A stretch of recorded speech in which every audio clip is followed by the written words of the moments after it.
नमस्कार, पुन्हा एकदा तुमचं नवीन ब्लॉग मध्ये स्वागत आहे। आजचा दिवस आहे गोव्यातला तिसरा। सकाळी का आणि रात्री का आपण शूट नाही केलं, दमलो होतो खूप। त्याच्यानंतर आज आपण थांबलो इथे 2018ला रिसॉर्टला थांबलो होतो आपण रूमला, तिथेच बाजूला थांबलो। हे पुढे आहे, तिथे थांबलो गेस्ट हाऊसला त्या। आणि आता सकाळी गेलो बीचवरती, मजा वगैरे केली। ह्यांनी दोघांनी गेम ऍक्टिव्हिटी केली, म्हणजे पॅराग्लायडिंग वगैरे केले। आम्ही ते न करता, कारण आम्ही लास्ट टाइम केले होते आणि बाबू आहे आपला बरोबर, त्यामुळे आपण फक्त बीचची मजा घेत होतो। ते पण शूट नाही केलं आपण, संध्याकाळी शूट करू। तर आता आम्ही चाललोय गोवा फिरायला। गोवा फिरू आता काय काय दाखवतोय तुम्हाला, बघा अगोडा फोर्ट वगैरे काय काय अजून स्पॉट आहेत ते दाखवतो तुम्हाला मी नॉर्थ गोवामधले। आणि त्याच्यानंतर संध्याकाळी आपण शॉपिंगला जाणार आहोत। तर आता जेवलोय मस्तपैकी, रूमच्या बाजूलाच आमचं जेवण होतं, तिथे जेवलोय आणि आता निघतं। इकडे पाठीमागे श्रावणी आहे, बाबू झोपले, इकडे अखिल, पाठीमागे अखिलची बायको। हे आमचं कधीपासूनचं स्वप्न होतं, मी, माझा मित्र, त्याची बायको, माझी बायको, हे फिरायला याचं भरपूर दिवसाचं स्वप्न होतं। अखिलचं लग्न झालं आणि आम्ही लगेच आलो। तर चला जाऊया आपण आता आपले स्पॉट एक्सप्लोर करूया, चला। अगोडा फोर्टला आपण पोहोचलोय, काहीतरी 5:30 की 6चा टायमिंग आहे बंद व्हायचा, त्याच्या अगोदर आपण पोहोचू आणि बघू अगोडा फोर्ट फिरू आता। त्याच्यानंतर आपण ते जेल आहे, नवीन काहीतरी झालं वगैरे वाटतं, आणि म्युझियम आहे, तिथे जाऊ फिरायला, ते पण बघू आपण। आणि मग नंतर मग जाऊ अजून 2-3 स्पॉटला, चला। इथे काहीतरी पार्किंग आहे वाटतं त्यांची, हे बघू काय आहे। पार्किंगचे चार्जेस हे खूपच घेतात इकडे, कारण मगाशी पण आपले 400 काल घेतले, 300 घेतले, आता 100 आहे बघा। आपण अगोडा फोर्टला कुठे ऐकल्याने पाठीमागे बाबू झोपले, इकडे श्रावणी आपल्या बरोबर, जण लक्ष नाही। चला पटपट जाऊया, बघू, चलो। उतरलं तिथून, पार्किंग आपण पे केलं आणि त्याच्यानंतर इथे जेव्हा अगोडा फोर्टला येतो तिथे पण आपल्याला पे करायला लागतं। पर पर्सन पर हेड 25 रुपये आहेत, आणि जे फॉरेनर वगैरे आहेत त्यांना 300 रुपये आहेत, असा चार्जेस आहे। मगाशी मी विचारलं तर काय जण 5:30-6 वाजेपर्यंत चालू बोलतात, पण आता तिकीट काउंटरला विचारलं तर ते बोलले की 7 वाजेपर्यंत चालू असतं। तर चला जाऊया आपण, फोर्ट आहे ते एक्सप्लोर करू, चलो। आम्ही 2018ला आलो होतो, त्यावेळेला असं काय बांधकाम नव्हतं आणि त्यावेळेला तिकीट पण नव्हते घेत। हे एंट्री केलं इथून वरती लाईट हाऊस पण आहे वाटतं। तर चला बघूया, सुशोभीकरण भरपूर केलं, त्यामुळे चार्जेस वगैरे घेत असतील, एवढे पण नाहीये चार्जेस, 25 रुपये अफोर्डेबल आहे। बसण्याला वगैरे सिटिंग अरेंजमेंट केलंय, मस्त आहे इकडे। तर चला जाऊया आपण। हे बघा इथे हिस्ट्री दिली आहे, मॅडम 2 मिनिटं थोडं, हे बघा हिस्ट्री दिली, बघू शकतो इथे आहे सगळं, त्याच्यावर ते पहिलं काय नाव वगैरे होतं ते इथे हे केलं, मेन्शन केलं। तर चला जाऊया आपण।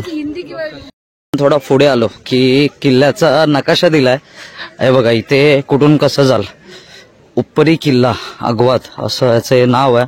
हे बघा हा मॅप आहे, लाईट हाऊस पण आहे तिकडे, गेट पण आहे, वॉटर रिझोल्युशन आहे, हे बघा हा असं सगळं हे आहे। तर चला जाऊया आपण किल्ल्यावर। बघा 5:30चा टायमिंग दिलाय, पण काय माहिती आता बघू, चला।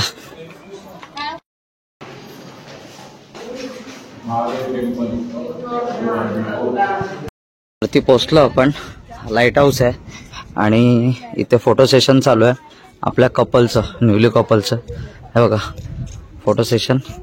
आणि तिकडे तो ब्रिज दिसतोय, तर त्या साईडून आपण साऊथ गोवाला जातो, आणि तिकडे ते बिग डॅडी वगैरे जे या साईडला इकडे दिसतात ते तिकडे कझिनो वगैरे आहेत तिकडे। तर आणि हा बघा हा परिसर आहे सवरचा, आणि इकडे या साईडला की तटबंदी बघा, हे किल्ले अजून पण साबूत आहेत, कारण ह्यांनी शरण पत्करलं आणि आपल्या महाराजांचे किल्ले तुटमुटक्या अवस्थेत आहेत। कारण का तर आपण त्यांना प्रतिकार केला म्हणजे महाराजांनी सहन करून नाही घेतलं, इकडच्या यांनी जो असतील अधिकारी जे कोण होते असेल त्यांनी सहन करून घेतलं, म्हणून हे इथले किल्ले व्यवस्थित पडझड न झालेले दिसते, आणि या साईडचे हे बिंदास अजूनपर्यंत उभी आहे। तर चला बघूया आपण अजून, फोटो सेशन झालं असेल त्यांचं तर। क्राऊड ऊन आहे त्यामुळे कमी वाटतंय, बाकी सगळ्या त्या साईडला क्राऊड भरपूर आहे, ते बघा तिकडे फोटो सेशन भरपूर चालू आहे। हे लाईट हाऊस आहे सांगितल्याप्रमाणे, हे आमची चिल्लर पार्टी सगळी। तर चला जाऊया आपण. बघा जसं मगाशी तुम्हाला बोललो, लाईट हाऊस हा समोर तो दिसतोय, पाण्याची टाकी आहे. हे बघा हे लाईट हाऊस आहे, हा लाईट हाऊस. आणि ही पाण्याची टाकी स्टोरेज केलाय त्याला तुम्ही. चारी साईडून म्हणजे चारी साईडून ना म्हणतात, सगळ्या चारी साईडून हे बघा असे हे दिलेत. तर त्याच्यामध्ये पाणी जमा होतं. जो इकडून पावसाचं पाणी येणार असेल तर त्याच्यामध्ये स्टोरेज होतं सगळ्या ठिकाणी. हे असं आहे हे बघा. आणि हा किल्ला आहे, ही वॉटर टँक म्हणजे जी ही वॉटर टँक इथं दिसते मिडलला, ही बघा ती ही आहे. हे असं म्हणजे एक प्लॅनिंग नुसार केलेलं आहे. हे बघा त्यामध्ये किती पाणी राहू शकतं, काय काय आहे ते हे केलेलं आहे. तर चला झाला, आपण अगोदर फोर्ट बघितलं. लाईट हाऊसला वरती जायला नाही वाटतं तिथे, तर निघू आपण आता. जाऊया आपण आता दुसऱ्या स्पॉटला आपल्या कुठे. चलो हे चला. 60 रुपये लिंबू सरबत होता म्हणून आमच्या बायकाने कॅन्सल करायला लावलं. लिंबू सरबत आम्ही पिला नाही, काय करायला आता. आणि त्याच्यानंतर असा झाला की जो ग्लास वापरला होता त्या ग्लासचे 10 रुपये आपल्याला द्यायला लागले. आता काय बायका शेवटी विचार करणार.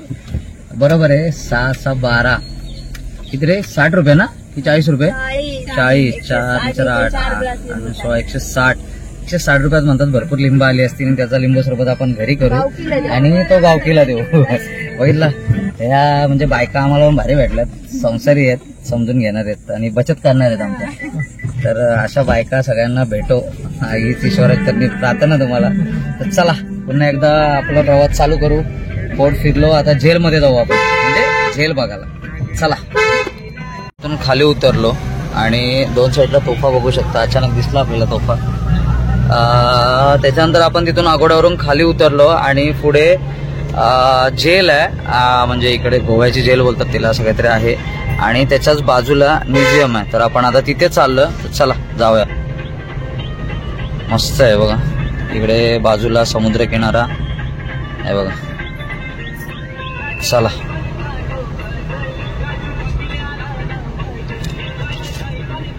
गाडी दाबून ठेव रे एखादा माणूस. यांचं लुटालुटीचं काम जास्त आहे. इथे पण पार्किंगचे 10 रुपये आपले 100 रुपये घेतलेत आपल्याकडून. आता आपण जेलमध्ये चाललो. जेल म्हणजे आणि इथे आपल्याला तोफा भरपूर दिसतात बघा. मला तर वाटतं ह्या तोफा ज्या आहेत त्या जो वरती फोर्ट बघितला आपण, तर त्याच्या रक्षणासाठी असेल. कारण जेणेकरून जर जहाज वगैरे आली असतील तर त्यांना उडवण्याचं काम या तोफा करत असतील, त्यासाठी या तोफा आहेत. थोडा आम्ही प्लॅन चेंज केला, कारण पर पर्सन किती 300 ना रे, पर पर्सन 300 रुपये होते. जेल बघायचं, जेल तरी काय बघायचं मी म्हणतो. पैसे हा आम्ही पहिल्यांदा ऐकलंय. खरी बोलली श्रावणी, काय बोललीस तू?